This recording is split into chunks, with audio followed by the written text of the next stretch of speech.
the oppressors play a huge part in the. Well, they have their own pedagogy too. Well, really? I think teaching you how to be oppressive. I think that the oppressed can understand the oppressors because of the fact that they are oppressed. Does that make sense? Like because, so they can relate. Right. Like they understand what the oppressors are doing to them, and they can kind of understand the oppressor's mentality of it. Because they've internalized it. Right, because they've experienced it. They've experienced the one side of it, so maybe it's easier to understand the other side of it, the side that has more power. Does that make sense? It's easier to imagine yourself as powerful than weak, or like is it easier to put yourself in the shoes of a powerful person and understand where they're coming from than put yourself in that of the shoes of an oppressed person? In different terms. Yes, please put it in Catherine Blair Kirsch's terms. Yeah, okay. So dumb it down just a step. Okay. Can't be Kirsch. Say for example you have a rich person and a poor person. It's hard for a rich person to understand the mentality or to even fathom what it feels like to be poor. But I think that it's easier for a poor person to fantasize or to think about what it would be like to be rich. Okay, yeah, that's what I'm saying. Because the rich have so far to fall, right, in a sense, right. and the poor have nowhere to go but up. Nowhere to go but up. So it's easier for them to see what it's like to be higher up than the other way around. Than the hard fall. Yeah. Okay, yeah, that makes a little sense. But and wait, what does that have to do with this? Just that the reason why the oppressed can understand the position of the oppressors, and the oppressors have a harder time understanding the position of the oppressed. Maybe they understand it, but they don't want that. So is that why they purposefully keep them down? Do you think that's why it's kind of tends to be a perpetuated cycle? That the oppressor, once the oppressors get that little bit of power, the oppressed get that little bit of power, they sometimes switch to becoming oppressors because they understand. Like it's easier for them to see. Those oppressed house the duality of the oppressor mind and fear. Because they can see what it's like to be an oppressor. No, because they feel that those who are the oppressors are free and have liberty.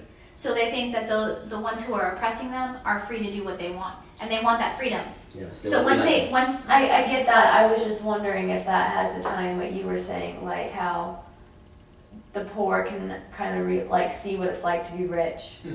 Is that do you get what I'm saying? How that would perpetuate a cycle? Yeah, I guess. Yeah, like they overcompensate. Like if you have so much power that you want to exercise this power, so you begin oppressing people, or maybe even being vengeful on. Now we're playing into emotions, so it's all subjective. But yeah, just trying to, I guess, if you have a lot of power and then you have so much, what are you going to do with it? Yeah. So that comes without the education. If you just throw a poor person. If you were to ignore everything that he talks about, that's how the cycle would. You have to have the pedagogy, the education. If you rise from oppression using the tools that Paulo Freire, whatever, suggests, then he says that it would lead to true liberation rather than the perpetuating cycle of oppression. And I think that's basically what. Yeah. Y'all just don't understand my wonderful analogies. That's all I gotta say.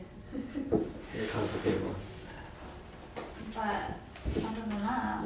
Next topic. I know, right? Dang, that's weird. Well, I just keep thinking about reflection and action. The praxis. Because he says that's what defines us as humans, is we are able to reflect and act. Are we going back to the animals? Yes. Here we go. Here we go on animals. Animals can act and reflect as well. And I'm sticking to my... I don't think they can reflect. I think they just do things to survive. They don't reflect on, I was feeling sad, that's why I did this. I don't think they do that. How do you know? You're not an animal. I guess you'll never know unless you are a dog. Exactly. Thank you, Austin. I can't say for sure that dogs don't have reflective capability, even though many would say that. Unless I am a dog, I have to believe through blah blahs that would practical. I know you weren't here last week, but what I brought up was the actual structure of the brain, the physiological function of it, and that God, stop bringing in your smart ass stuff that you have no What background to bring into this. Okay, well, psychology. if I were to be arguing on Catherine's side, okay, the whole someone is telling you that information. Someone is depositing that information into you, so you really don't know. So you really can't say. I'm just saying. But somebody actually So did research on it, like at the point where that it wouldn't be depositing. I mean, You can only test shit on that if you test a little baby who has never had any information. You have to do it right at birth, because then after that they're indoctrinated, like, okay, feeding time. Do you get what I'm saying? So you'd have to test that on a It kind of brand goes into new what you were saying newborn about that baby everyone's conditioned straight out of the vag. Oh my god. Get him on that too. Right. Sorry, Mom. Okay, so what you're saying is that reflection and action. He says that reflection and action are part of transforming the world. Well, yeah, that Can makes dogs sense. transform this world the way humans can transform this world? No, because they Yeah, don't have the influence resources. because Okay, but why don't they have the Yeah, resources? what resources? They have Cognitive. everything that we've had. They They don't have, have you the know, ability to trees. see. They have everything. They could have done anything with it, but we're the ones who took that and have done something with it. they don't have the I see capabilities, what they you're don't have saying. legs, they don't have thumbs, they don't have the ability Well, to talk. Yeah, our thumbs makes us. Hey, gives us you have no idea how much this revolution. helps. But we know how to use our thumbs. Trust me. You can have thumbs and not know how to use them, so We're they getting be off useless. track. We're getting off track. Anyways, yeah, let's talk something about animals. Okay, well then let's talk about what it means to be human. Because he always uses this throughout the book. It's To amazing. be Humanistic. fuller human. I want to be fuller human this. You need to achieve this to be fuller human. Oppression is not allowing yourself to be a fuller human. So what does he actually mean by being a fuller human? That we're not being. I know it's not in this chapter. It was back in chapter 1, and that was one of my biggest pet peeves, was the terminology. Because, I mean, to you being human means one thing, and to me, human is that's just what we're called. We're just So called okay, well human. let's try to agree on his concept of what human is. Let's cooperate in dialogue. Liberation! Because, Okay. okay, human, that's a name. We are naming ourselves human. Okay, yes, that's part of. So we agree on We that. call Like, ourselves we're naming human. ourselves as human. Okay. But what is the Exactly, like, details that make us whatever word we describe ourselves as? well, I don't know. All right, well let's We look are- So at this then chapter. why would Cognitive? I want to listen to this guy on how to be fuller human if I don't know what being fuller human means? Well, what do you think fully human means? I don't know. Being human is my name. I think That has nothing to It's do your with. You don't have any- Yeah, it's my you don't have classification. any- It's my common name that we gave ourselves. It has nothing to do with. But what is the trait? How I what are feel the about underlying traits? myself. Regardless if you didn't have it, let's take away the title human. What does it make you to be a being of sentient, like that we all Homo the same sapien. basic What does it mean to be a Homo sapien? I don't know that I'm be able to. I don't know. Well, it doesn't matter what word you use. I think I think traits do we share? coming from his point of view, and the fact that he himself was oppressed, I think that He was.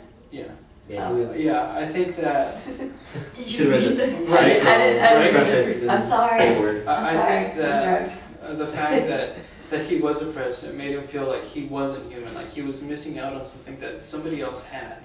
So I think that's why he keeps on bringing up that phrase, fuller human, because he felt that he didn't have it. He So felt that he maybe- didn't have maybe he freedom. felt- So maybe maybe it's not he being felt fuller that- human. Maybe it's just like when he means fuller human, he's just I like think he. not like the feeling of not missing anything. I think he has to in be a life. very. Maybe which brings it up to opportunity, right? If you have the opportunity to do something, you feel like you can't really miss out on something. So what's Well, what's he the, does. what's the freedom? I would think What's the ability to do whatever you want? Well, it's freedom. Well, he says that. Okay, that makes sense. Like in chapter 1, in the first page, he says that. What does he say? I just think he has a very positive view of what to be human. If he's missing it, and he, Okay, he says. Sorry, he says both humanization and dehumanization are possibilities for a person as an uncompleted being, conscious of their incompletion. So I think he's saying being human is being aware that You're not not- complete. You're missing something. That And it you're doesn't missing even something. have to be freedom, right? It could It be has whatever. to. It's just anything. Just the fact that you're. So like You realize that I it's not could be complete. I could be an incomplete human because I've realized that I don't have religion in my life. Like one of those things. There you go. So that's therefore, you're- reflection. That's using your reflection and what the action are you cognitive going ability to you have. The Oh, ability and to so if I think. act on it, you start okay. becoming more human because you're trying to fill that void. That actually makes a lot of sense now that I look at it. You I might know. just. So Since you realize It's listen an so much. anomaly. So once you realize